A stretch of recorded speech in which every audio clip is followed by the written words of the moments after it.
be here. I want to take just a couple of quick minutes and introduce our topic, and then I'm going to get to our panel discussion here.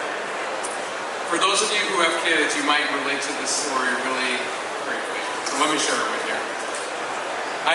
We've got 3 kids, and our middle kid loves to just be as curious as possible. And she's the one who's always poking at Dad. And she said, Dad, I don't understand what you do for a living. People call you doctor, but you don't go to a hospital, and I don't see that you heal anybody. And I said, all right, good question. So I explained to her a little bit about what I do, and she said, you know what, that's a really good job for you. And I thought, I mean, you're feeling this. So we're having this moment of connection here. And I said, well, why do you think that's a good job for me? And she said, because you have gray hair and you talk a lot. Right? So not a whole lot I can do about the gray hair at this stage, and it is true that I do talk a lot. However, when it comes to this topic, even though I'm incredibly passionate about it, I think it's one of those things where there's so much valuable to you all who are living the experience, hearing from others who are simultaneously living the experience, and kind of learning something from their pathway.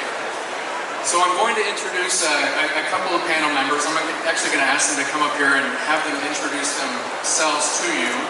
While they're doing that, though, I'm going to give us a little bit more backdrop on a couple of key things while they're coming up, and then we're going to have them introduce themselves. So obviously I'm an academic by trade, so we have to have some data. So let's look at a couple of key points of data as we think about this concept of an entrepreneurial class. We know we've got about 7 billion people in the world right now. Of those 7 billion people, this is an interesting breakdown of who is focused on doing what. Obviously, we have some who are not participating in the workforce at all, and then we have others that are working for other people. Then there are you all, and certainly there are these fine people over here who are among the 400 million who are out there creating incredible things and who are known as members of the entrepreneurial class. Now, an absolute number is interesting, but it's not nearly as interesting as a trend line. The other thing that we want to look at here is what is the arc of entrepreneurship? 400 million people might sound interesting, and then you realize just how compelling it is when we think about our own market here in Hong Kong. In 2009, less than 4% of the available adult population was participating in entrepreneurship. Fast forward 2016, that number has almost tripled. It's pretty phenomenal. If our predictions are accurate, this year alone, 2018, we will add an additional $7 trillion to the global economy through entrepreneurial activities. This is a really, really, really incredible time, as our friend at Microsoft pointed out to us as well. Now, a couple of other things that we want to think about. So what are some of the influential factors that are driving people into entrepreneurship? Well, first and foremost, we can think about technology and think about it in terms of the enabling power of technology. Realize that a little more than a decade ago, the concept of a smartphone didn't even exist. Right? 3 decades ago, no one even owned a computer. 60 seconds today, as we sit here over the next seconds, there will be 3.5 million Google searches, 4.1 YouTube videos viewed, and 452,000 tweets. So what is this technology doing? It's enabling us to participate in a global economy in a way that we just previously couldn't. Which gets us to this next one, disruptive capacity. Everybody's heard the term disruptive innovation. Well, what does it mean to disrupt? It means to bring something radical or something to bear that didn't previously exist. And then capacity is the ability for many people to be able to do that. We know we're living in an age when we, with this enabling technology, can participate in the global economy in ways that we could not do so previously. Positive outlook. There's a social component at play here as well. It wasn't too long ago when entrepreneurship was viewed in a lesser light in terms of social status. now it's viewed incredibly positively. Look at our friends in Vietnam. 94% positive outlook when considering going into entrepreneurship. Right. Final thing, desire for independence, and I think everybody can relate to this, or it might resonate with everyone in the room. There's something very empowering to thinking about being the master of one's own stars or one's own charting course, right? So these are some of the influencers, some of the things that drive us to want to be part of entrepreneurship. And yet, we know that far too often we have failures. So part of what we want to do with the panel today is to think about what are those key inflection points, or those key stages within the journey of an entrepreneurial venture leading to ultimately global success, which is what I think we all want to do. So in order to do that, we're going to look at it through the lens of the narratives of successful entrepreneurs and have them share with you various points through this journey and various success principles that they've experienced to help you consider how it would relate to your overall journey. So with that, let me have each of them kindly introduce themselves, and then we will get into some questions here. Ambar, please. Great, thank you, and thank you everyone for being here. My name is Amleh. I'm the co-founder and chief operating officer of Ibtikar Fund. Ibtikar means innovation in Arabic. We are a venture capital fund investing in Palestinian tech startups at the earliest stages. So what that means is we partner with accelerators and we put companies through acceleration programs, and we continue to invest in those companies based on milestones of performance. Companies can also come to us directly and receive a bit more money. But one thing I just wanted to mention, Professor, is that enabling power of technology that you just mentioned is so important for a country like Palestine that is typically so disconnected. And that is a power that we're seeing really in Palestinian tech startups. It's a connection. It's the ability to finally be able to do business with the world easily through the internet. And it's then also the hope that comes along with it. In Palestine, 51% of university graduates are unemployed. This is university graduates, people that are the most skilled in the society and cannot find jobs. So they end up leaving. Now, we've now created, in the 20 companies that we have right now, 150 direct jobs to engineers and marketing and business people. And that's people that typically would leave. They would go to the Gulf. We had 2 Ruby on Rails developers in Palestine. They're both now in Finland. Now we can bring those people back. And so that is really important for us and very unique. So thank you. Thank you for being here. Please, Matt. Thank you. Hello, my name is Matthew Davis. I work for a company called Tern Bicycles. We've started up about 7 years old now. We make folding bicycles and high-end electric bicycles. We have distribution in 50 or 60 countries globally that we've built out during that time. This is our first year of profitability, so it was a big milestone for us. Making a more traditional product. We use a lot of MarTech on the background. We're a very small, distributed team. Our founders are located in countries around the world. For example, our head of industrial design actually lives in Finland. We have people on our team in Switzerland and the United States, and everybody works together online to develop and market and do everything like that. So while the bicycle may seem a little bit more of a traditional hard industry, we use a ton of MarTech on the background to tie everything together and use a small team to get the word out globally, and then also a bit of experience moving that stuff around the world. So it's been an interesting journey. Thank you. Please. Thanks, Matt. Also, I'm not sure if we mentioned this, but we're all Thunderbirds, so we have that in common. We all went to Thunderbird in Phoenix to the Global School of Management. We're also all friends, and we've come from a similar place, but what's really cool to see here is that we've been able to get to this place. My name is Matt Frary, and I'm the CEO and Chief of Chaos at SmarterChaos.com. I also am the founder of Shia's Media, co-founder of Shia's Media and SmarterChaos, as well as Pollinate and Elite Media Partners. So I've been doing startups and digital marketing companies, probably going on 13, 14 years. I guess I really don't like having a steady job, so I can work 90 hours a week. SmarterChaos is really a customer acquisition agency. And what that means is we take companies, usually from a viable stage where they have a product online, digital presence, they're able to ship and sell, and we start the marketing process for them and drive them customers. We're paid on a performance basis, so the fees paid to us are based on the number of sales we drive, customers that we drive, and so we're really integrated into the success of our clients.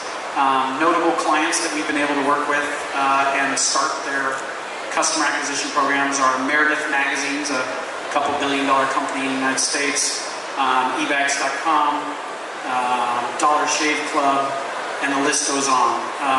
These folks have trusted us to drive them customers, drive real sales, and handle their marketing for us. So that's what we do.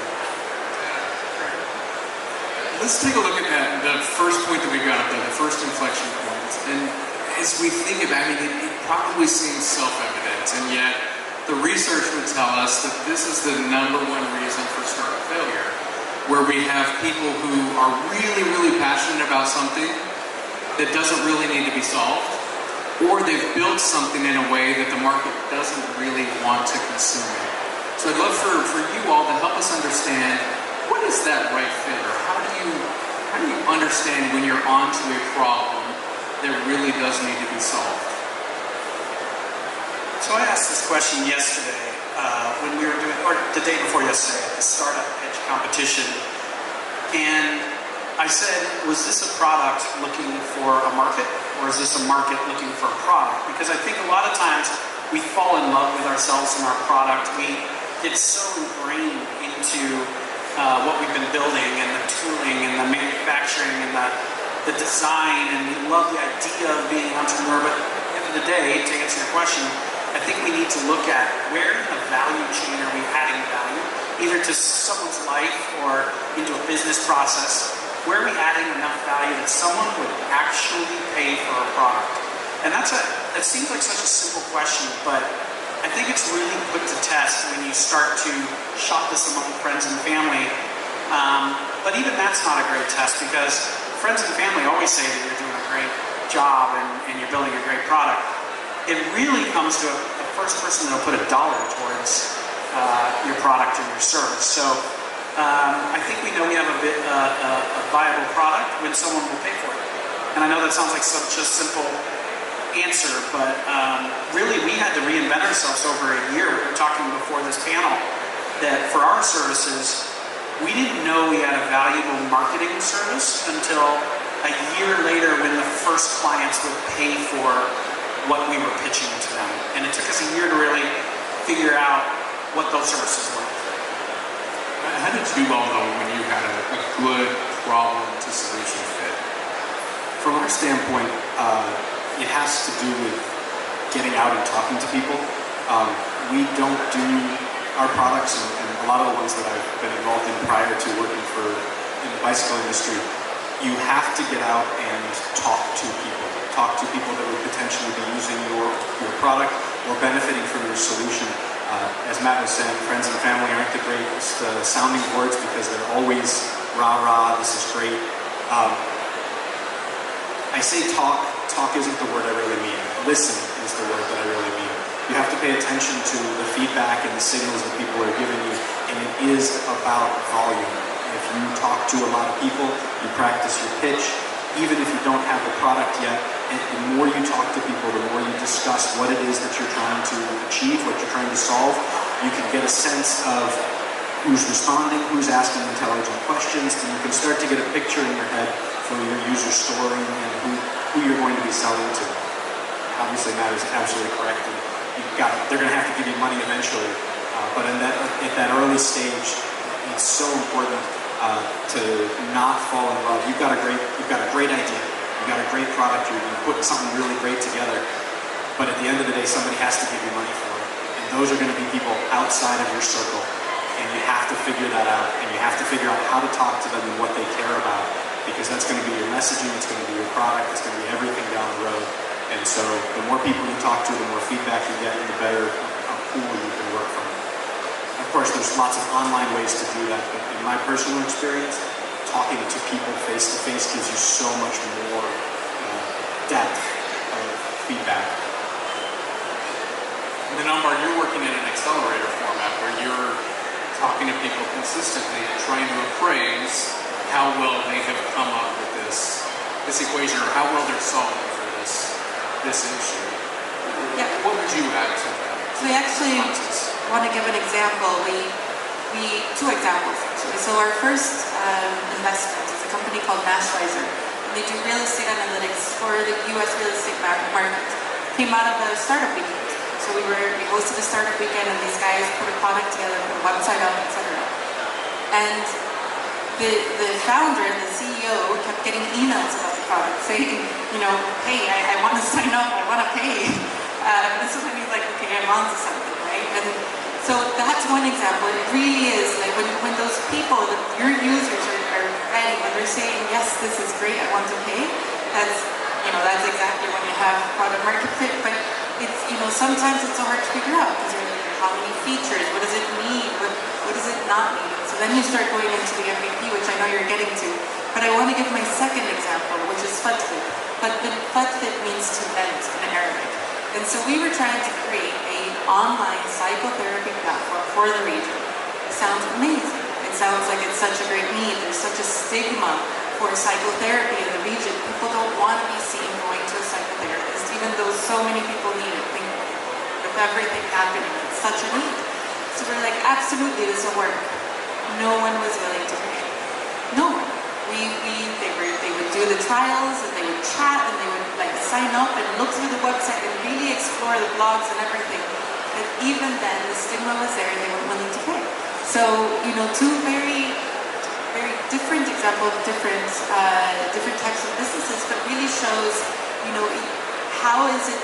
It's the scariest thing to get out and talk to your potential customers. Whenever you do, all the lean startup methodology, etc., everybody says, get out and talk to your customers. And that's the scariest thing for some people.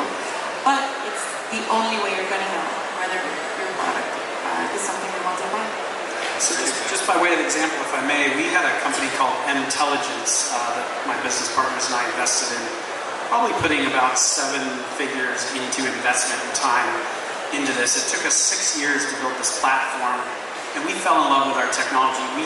This technology basically was a survey platform that would allow you to rate your experiences at a restaurant or at a retailer, and we weren't paying attention to the social cues. People are doing that on Facebook, and they're doing it on Google, and there wasn't necessarily a need for this platform, but we built this thing, recoded it 3 different times using Microsoft solutions, by the way, and we recoded this thing several times, and we listened to our customers. It was so feature-rich, it was crazy.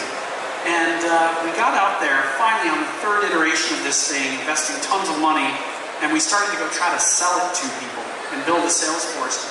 And it turns out that retailers and restaurants actually do not want to know, for whatever reason, what their customers think, and won't pay for it. So they actually won't part with $1 to get the insight from their customer. We thought there was a ton of value in that data. We thought big data was where it was at. We thought that customer sentiment and customer service was important, but apparently people didn't think it was important enough to pay for it. December, about 2 years ago, we scrapped the entire project, mothballed the code, turned the lights out, and we should have done that 5 years earlier. So really that's a lesson that don't stick with it if people aren't buying it. So if you were to go back and reverse engineer that experience, when did you get your first warning signs and help them perhaps learn from the experience? So where were some of those trigger points along the way? Yeah, to Matt's point here is we should have listened rather than talked. I think we were so busy in the mode of selling that there were a few times that people said QR codes. This was a technology that you scan a QR code. And people said, we really don't interact with QR codes that much. And this is a few years ago. This was 6, 7, 8 years or something like that. Exactly. And we said, oh no, mobile apps are not the way to go because there's going to be too many platforms. So we think QR codes and scanning via SMS, that's the way to go because that's the future. And so we bet on that. And when people were telling us, well, did you build a mobile app? And we weren't listening. And we said, no, we didn't build a mobile app. That's not the future. SMS and QR codes, that's the future. We should have listened. We would have saved a lot of money, a lot of headache, a lot of worry. Luckily, we had some other businesses in the fire. But listening. We should have listened. And I wanted to make another point, because I realized the second part of your question is how did you know? Or when did you know? And we had an interesting experience last year. And when I'm saying talking and listening to other people, there is one group of people that tends to know a whole lot more about your market than you might, and that's journalists that cover your area. And we had an experience with a product that we launched last fall. It's an e-bike that can carry 2 kids and solves a lot of things that are going wrong with huge e-bikes that can already carry 2 kids. It's a small one. So we offered it in the market, we put it out there, and there's this very cantankerous journalist that came to our trade show booth, and he's looking it over, and he starts talking, and the salesperson is like, so, when do you want to borrow one for your review? And he goes, no, you don't understand. I want to know when I can give you money for this product. And this was a journalist that has a horrible reputation for tearing apart products, and that was when we knew this product was just going to go through the roof. Because even the journalists that know everything and could have access to anything in the market were ready at the trade show to buy the sample of it. No, and fantastic experience. So as we're thinking about this in terms of a journey arc, we've got a good, or we've observed and we think we've got a good product or solution fit. Now we've got to go build something. And we hear this acronym, minimal viable product, right? I think what's really interesting for this audience is to understand what is the appropriate balance, or at least in your experience, what was the appropriate balance between minimum and viability. Some companies try to get as close to the viability end of that spectrum as possible. Others stay as minimum as possible, put it out there, and try to see if they can find somebody who genuinely does want to pay for it. In your experience, what was that appropriate balance? If I can start, the minimum, I think you have to decide what your own definition of those individual words are. So you're asking a question about balance, but I always start from a definition on a big linguistics thing inside of the company. Does this word mean what you think it means? And are we all using the word the same way so that we're all talking the same language? And I define minimum as are people willing to pay for it, which we've been talking about. And from a viability standpoint, I always look at it from the standpoint of what kind of experience does it provide? Does it provide a minimum of a decent experience for some aspect of the solution that you're trying to solve? And so if the experience is bad, even if you solve the solution, even if you have something that solves one aspect, if the experience is bad, people are going to hold a bad impression of it. It's not going to build. You're not going to have the leverage or the momentum from it. And so you have to solve something in a way that the person ends up with a positive result from the product, however minimal that is. And to me, that's where viable. Rick, it needs to be representative of the intended experience. Is that exactly? Matt? For me, I probably have a much more minimum viewpoint of this. To us, if we can market it and we can sell it and it's safe and it solves the issue or it meets the customer's need at a minimum viewpoint with the least amount of features, we want to get it to market and start selling because we really want a GTFM, which is get the friggin' money. So we want to get the money, right? And that's to fund the startup, because the best way to fund the startup is to sell something. I talked to someone the other night at one of the AmCham events here, and they had a product, and they said, I've spent over $5 million developing this product, and it has all these features, and the question from me was, are you selling it, and do you have it out in the market? No, not yet. And my next question is, why not? Like, at what point is scope creep going to stop on the product, and are you just going to sell this thing? Fear is what holds us back from being an entrepreneur. Fear is what holds us back from selling things. Fear is what stops us from, building the company and the product into what it really could be.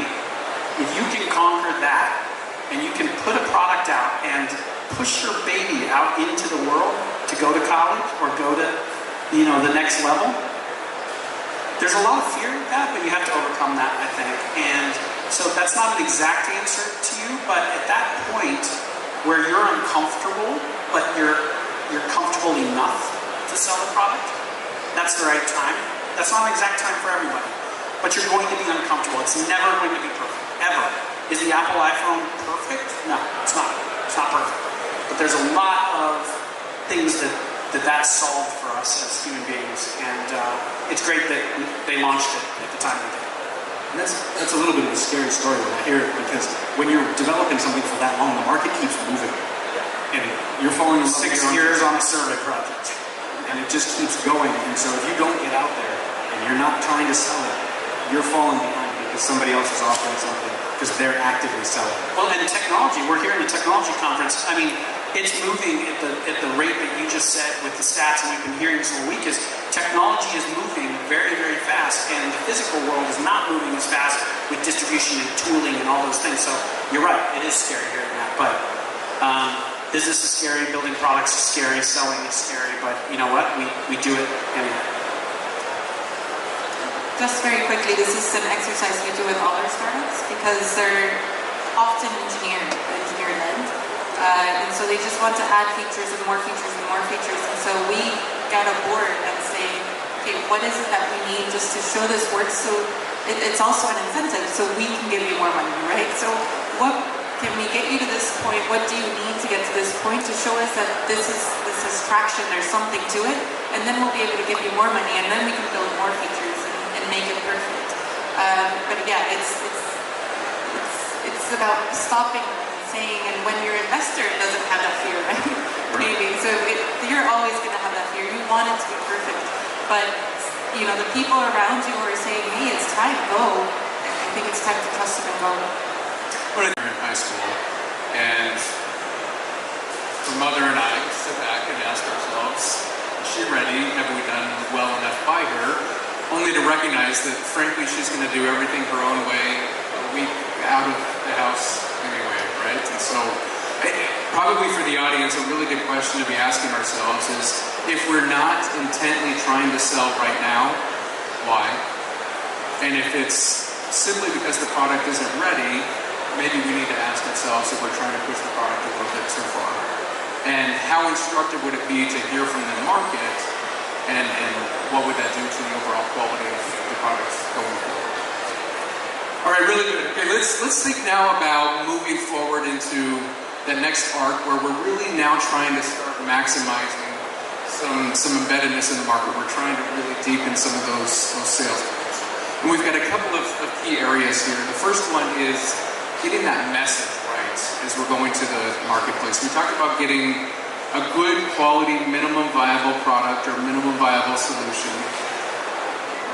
How did you go about identifying a good quality message to really anchor and really start to communicate the relevance of your product so that you could cut through some of the noise that exists out there?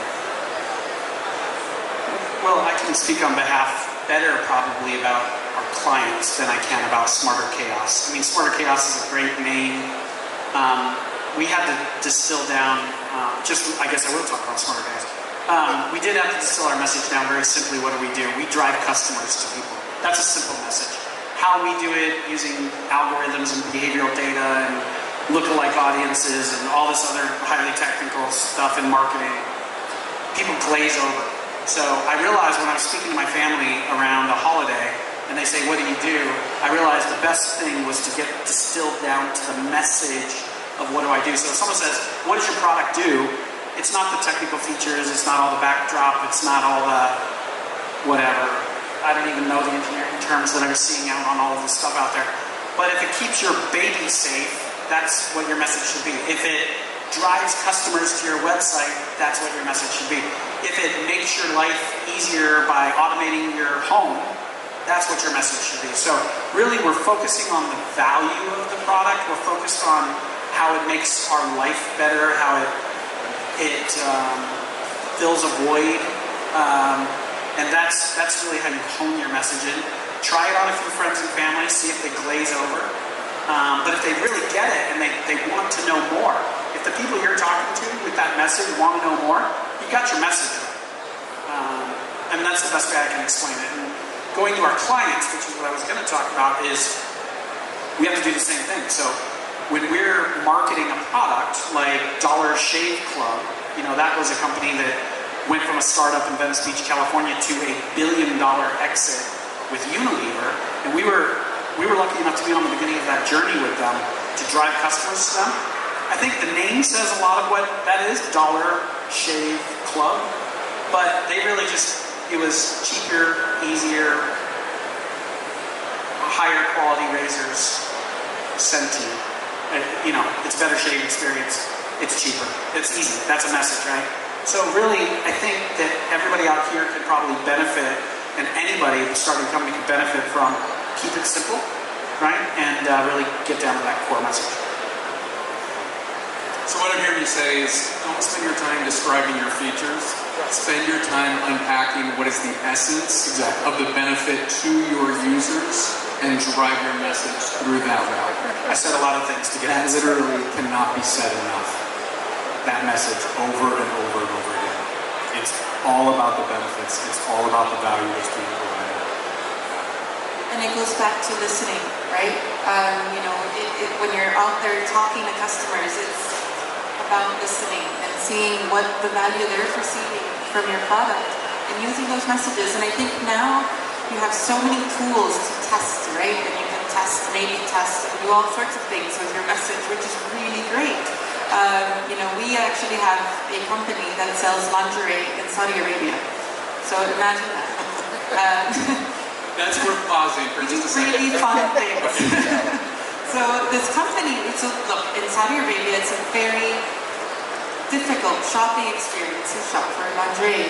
The stores are typically manned by men. You know, it's just, they're not a comfortable, it's not a comfortable experience for women. And so this company came to us and said, we want to do this in a discreet way from your home, better quality products, more variety, et cetera, et cetera, et cetera. So we invested. And so, look, messaging for this is insane. But the first mistake that they did is the word bra in Palestinian Levant Arabic is not the same as it is in Saudi Arabia. In Saudi Arabia, the Palestinian word for bra means vest, like suicide vest. So we started selling suicide vests. That's a big oops, right? But it's stuff that you can test and learn very quickly with the technology that you have these days. So what I'm trying to get to is, you know, you can find all this out now easily without making those huge mistakes and without printing a million things because you're doing digital stuff that can be easily tested, easily corrected. And for us, that's really great. Maybe that's another very quick takeaway to repeat as well.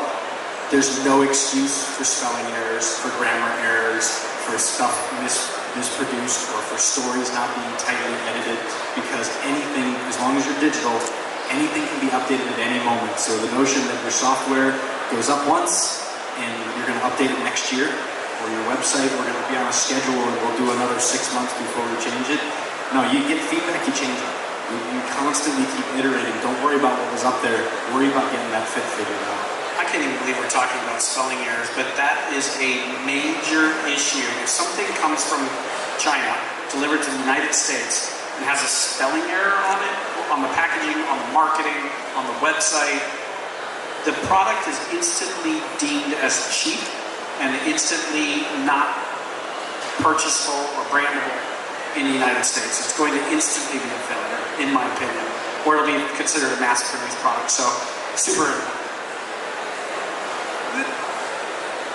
Let's build on this and talk about sales channels and how you go about identifying a good quality sales channel. If we think about it, we can throw something out there to everybody and try to see what sticks, and that can be very expensive and it can also be very frustrating. Or we can be so hyper rigid and waiting for just that perfect channel and feel like we can kind of strategize our way into that particular channel. And there's probably somewhere in between. which is my sense that all three of you have done really, really well. How do you know when you've identified good quality channels to sell your products in? You're selling. Sorry, but it's true. I mean, there's so many.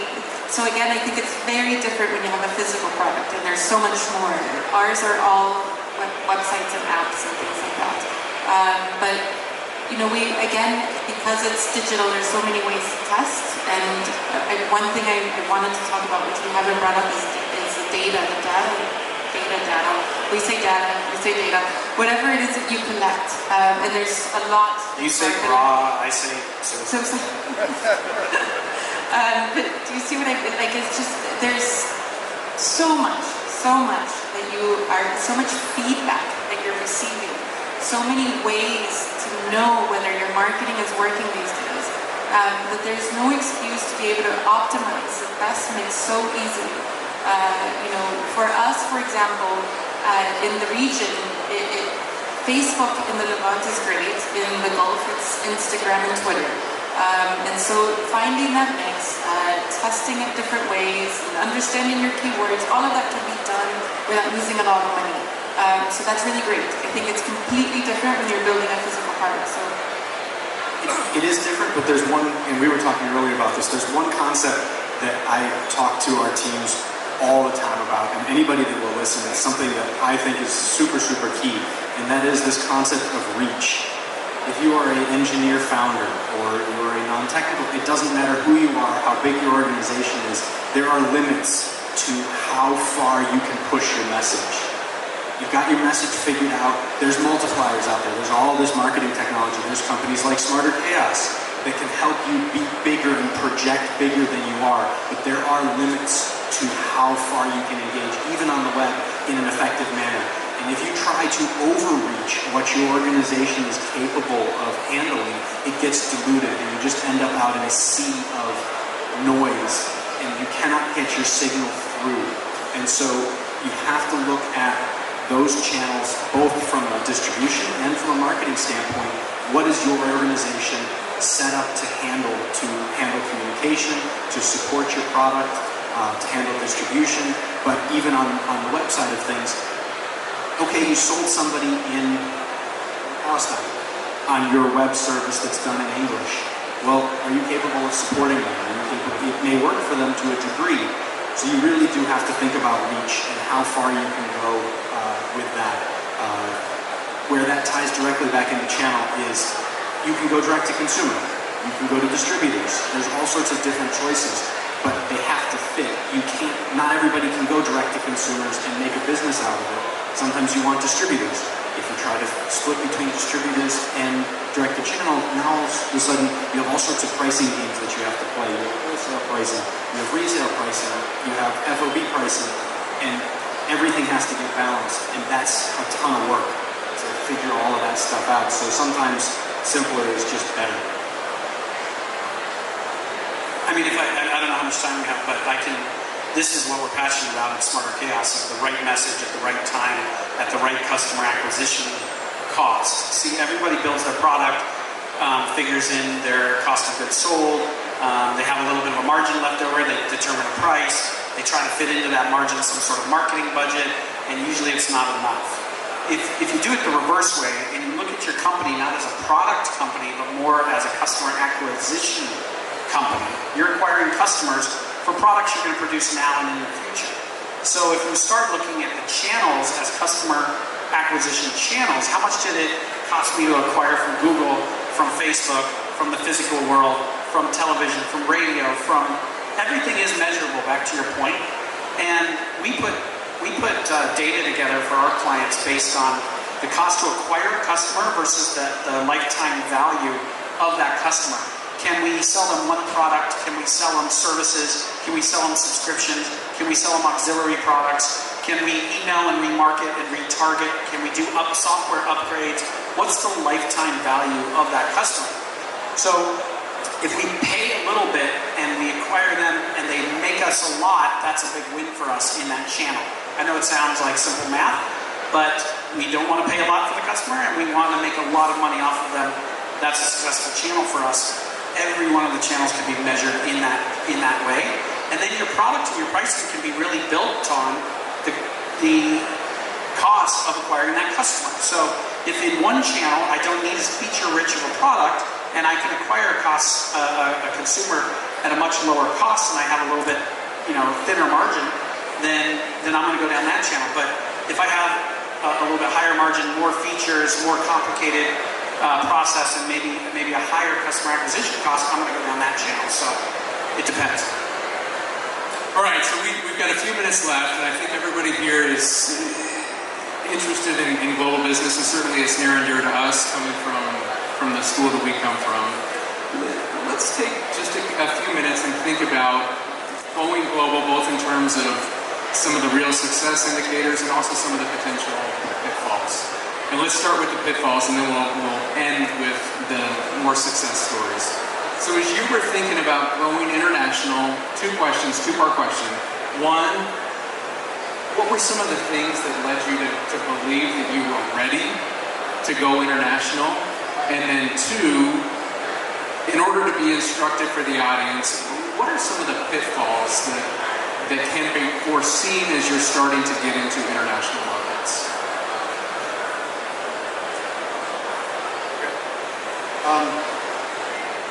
Well, for us, it's a really simple answer to the first one. The market for bicycles, especially for a niche product that's solving a very narrow solution, isn't that big in any one country. So there was no choice. From the beginning, the entire business model had to be global. And it was a question of how fast we could acquire distribution in order to be able to just generate the product, to be able to pay for the molds and generate the first couple of containers of products. That was just a given. So we were out looking for distribution even before we had products, and that had to happen. There was never any, we'll do this locally first. Second, potential pitfalls that you might share. Potential pitfalls, number one biggest thing is non-moving stock. Non-moving stock. All right, so non-moving stock is indicative of... You're not doing enough inventory turns. I know we're getting really detailed from an entrepreneurial standpoint when you're talking about, I'm just developing a product and I'm looking for first markets, but you can get so much of your capital and your cash flow tied up in stock that you took too long to launch to market, that doesn't have all this market fit and stuff like that, and it'll just kill you. It'll tie up all your cash, you'll have to blow it out, forget all your profit margins, all your business plans, everything like that. If you have products sitting in a warehouse and it's not moving, you got to do something about it as fast as possible. And it may be clearing it out and getting new money coming in, but you have to address it as fast as possible because it's just getting older and it's just getting worthless. So turn that challenge into a solution. How could they not get into the scenario where they have non-moving stock?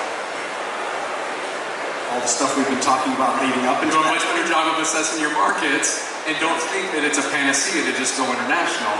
There are certain markets that are better than other markets for certain things. Be selective. Think of it in terms of a laser as I'm just going to sell internationally to anyone and everyone. That tends to be a pretty bad recipe. I think you really need to realize you're not the smartest person in the room. I think that we're not the smartest people in the world, obviously. And we need to realize that there's people in other countries that can do things better in their own market. So really a partnering strategy with folks in other markets, finding the people in those markets that not only have a cultural context, but also live and breathe and live in that culture and can do it better in that market. So partnering strategies, distribution strategies with other companies, marketing strategies with other companies, things like that. And part of that is really helping them set the pricing, the marketing, all the things that we talked about, and so on. And so that would be one way. I think that's something that we learned is we have to partner with folks that know the internet or know the marketing in that country that can actually turn the dials on Google and Facebook and so on, but also know all the social nuances within that market and can spot the trends. You also need to do a basic SWOT analysis of that market, strengths, weaknesses, opportunities, and threats. You need to really kind of get your crystal ball out and say, What are our strengths going to be in this market? What are our weaknesses going to be? Opportunities, threats. That's a whole deeper Thunderbird discussion that you should definitely dive into Thunderbird and attend and do all that. But and then the second part of the question?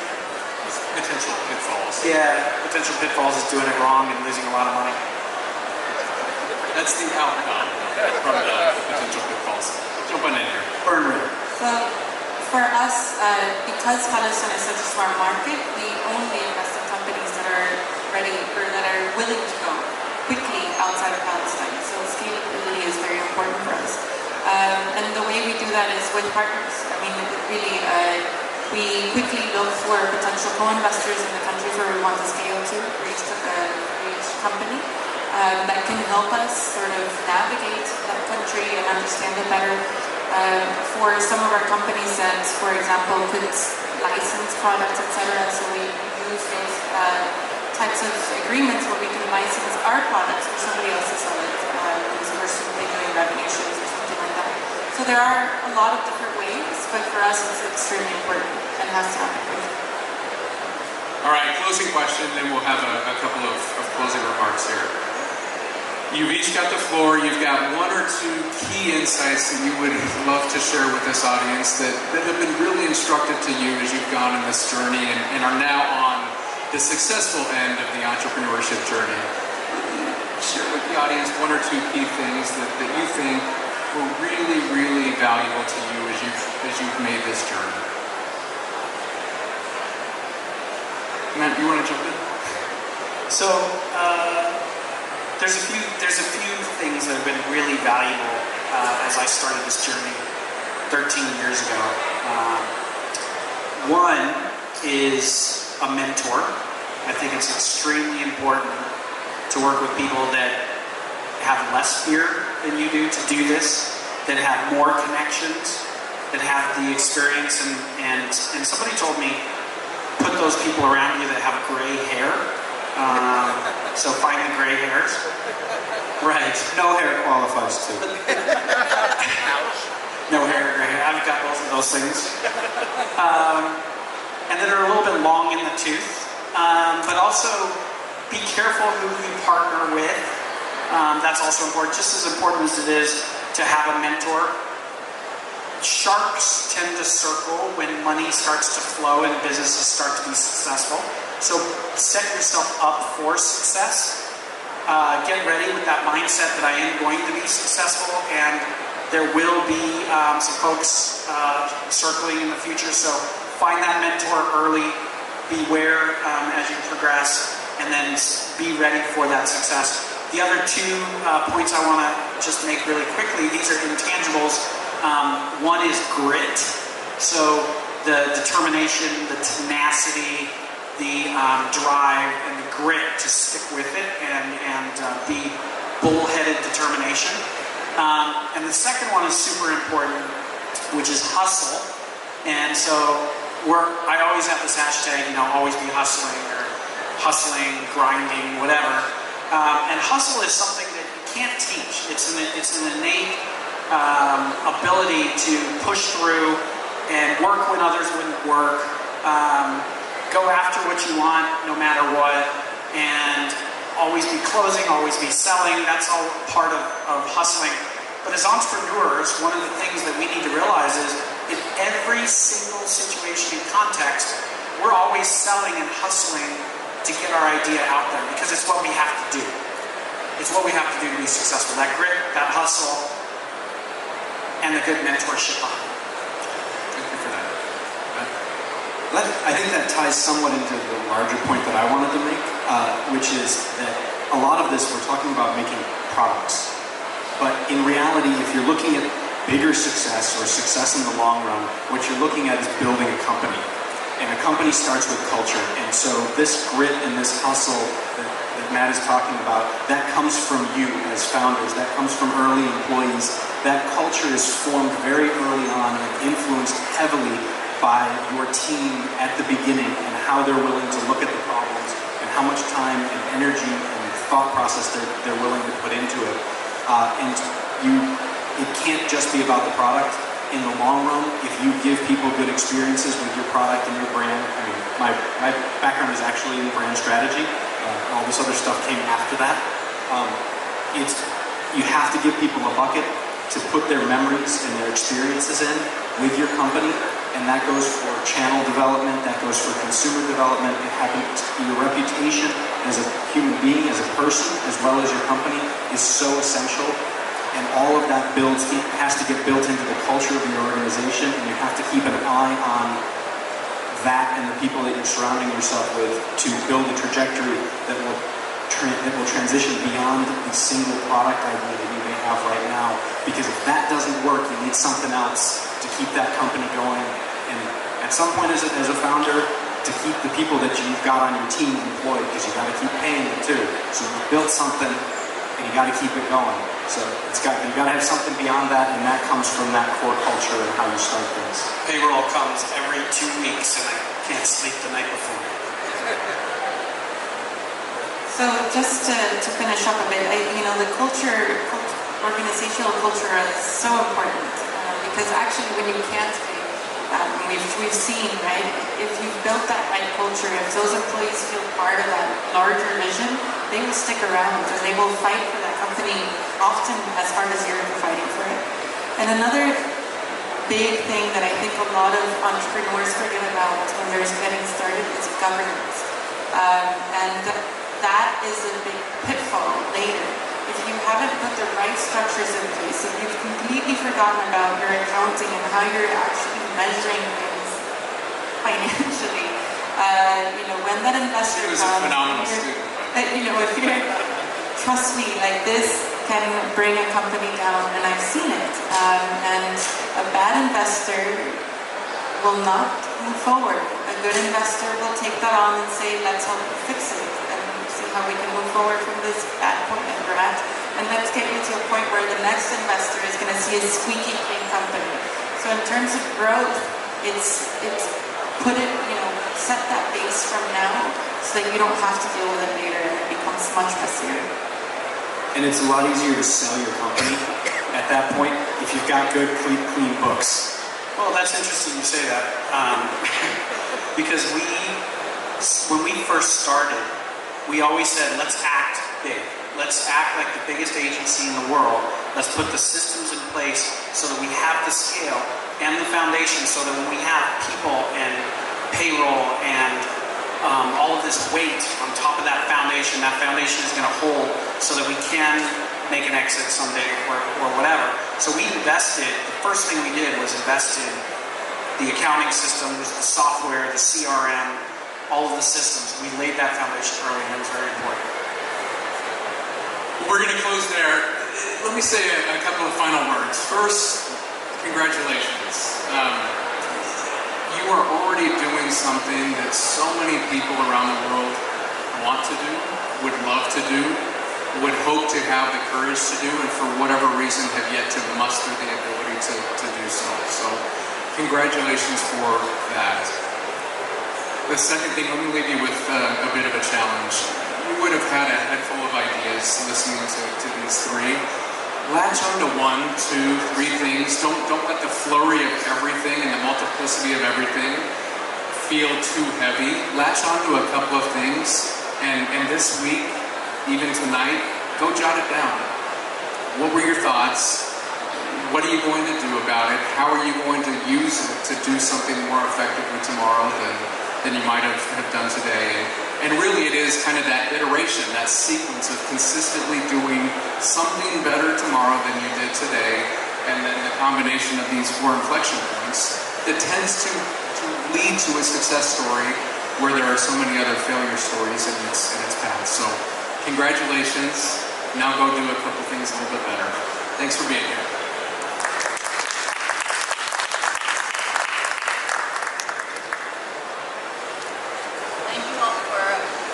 Thank you all for participating in our panel today, and thank you, Dr. Hunsaker, for leading our discussion. I think we're a little short on time. Maybe we'll take one question.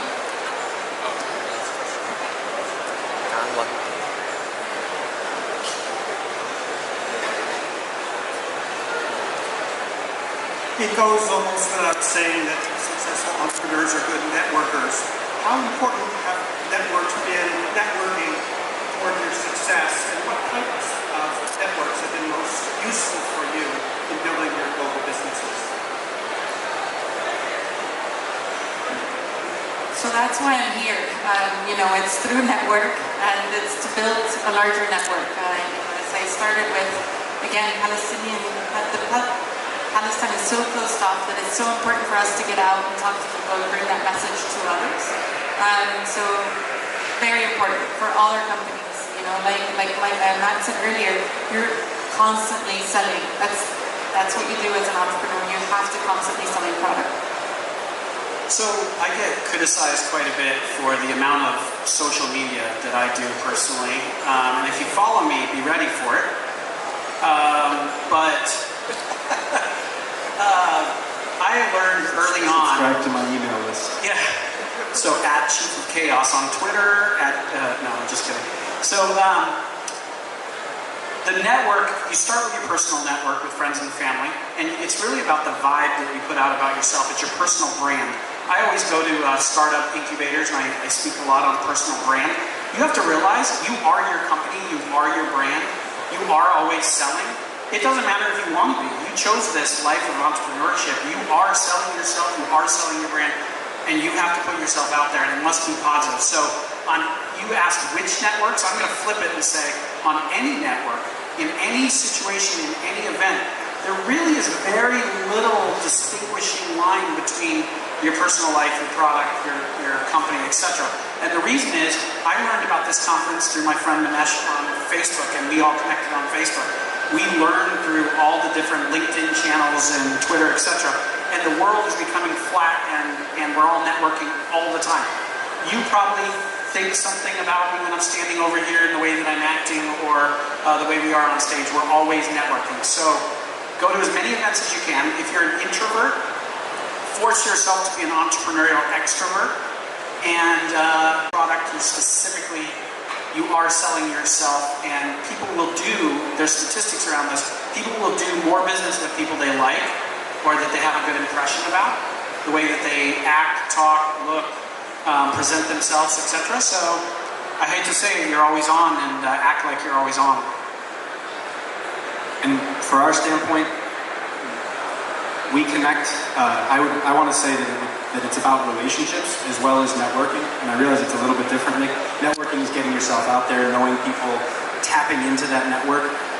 From our standpoint, everything that has come for our business has come through relationships that we have built over time. That's part reputation, part our behaviors with those customers. But we tap into our suppliers' networks all the time to find new channels. We tap into our distributors and ask them, hey, who do you know in another country even that might be a good customer for us, that might be a good fit? We have a rule when we go looking at new customers, because our expectation when we find a new customer as a distributor, one distributor per country is our strategy. We're going to be with them for a long time. And so a very simple rule, do I want to have a beer with this person? Well, which in functional terms means, can I sit down and talk with this person for hours on end about the business, about everything? And that indicates passion, it's grit, it's hustle. You can find out so much about people. And when we have followed that rule in choosing channel partners, we have always succeeded. Anytime we didn't follow that rule, the relationship falls apart within 2 or 3 years. So it's about that relationship. Spend the time, get to know people personally. I know this is a really, it's a little bit Chinese feel about building relationships, but you need it, and it's really important. Before we end, I just have one question. Because the way the show is, and there's a lot of Asian participation there, we face a challenge where them trying to get into the international markets is really hard. Many of these guys have really, really good products, but they get stuck, and that's where the pitfall comes. They get stuck at that place where they come here, so for example, they all want to sell, but they don't know how to sell, or they don't know how to hustle. They don't know what grit is. So what kind of advice, or what can they do? Consume culture. read everything you can about whatever market, whatever your target is. It's all published. There's no reason not to know anything. There's not to know everything you can about something. Everything's published out there, except for minor industrial internal production stuff that doesn't get published on the web. But everything else is out there, so you can know, if you really want to get creepy, you can know a lot about a person's social life that you're meeting, networking from social media. But you can dig in, you can find all about suppliers, you can find all about materials. So there's no reason not to know stuff. And so, from my perspective, read and know as much as you can, and that gives you a hook whenever you start talking to somebody, that you can find a common interest, you can find something to talk about, and that's a stepping off point. Something I always tell people, because we get asked all the time whether or not we can teach people how to sell. We don't sell. We don't sell anything. We relate to people, we communicate to people, we provide solutions, we talk to people about their challenges, their pain points, and we try to solve those for people. And then if we get the sale, that's great. So we use a lot of technology. We use a CRM, Salesforce. We tie if you were to email me right after this, Matt@SmarterChaos.com, see, I'm always doing it. I will probably link into you. I will probably put you into Salesforce. I will probably start following your social profiles. And then the next time you communicate with me, I'm going to see your social media profiles. I'm going to have you in a database. I'm going to write some notes about that. It's always networking. That's selling. It is a personal brand, networking, and solving problems. And so my advice to everybody out here would be try to make as many connections. Try to database those connections. Use technology to connect to those connections. Find out and listen what their pain points and what they're going through as human beings. Be human, and don't let technology and these sales courses and things like that sway you. At the end of the day, we're all humans. We just want connections, and we just want life to be easier. And that's what they should focus on.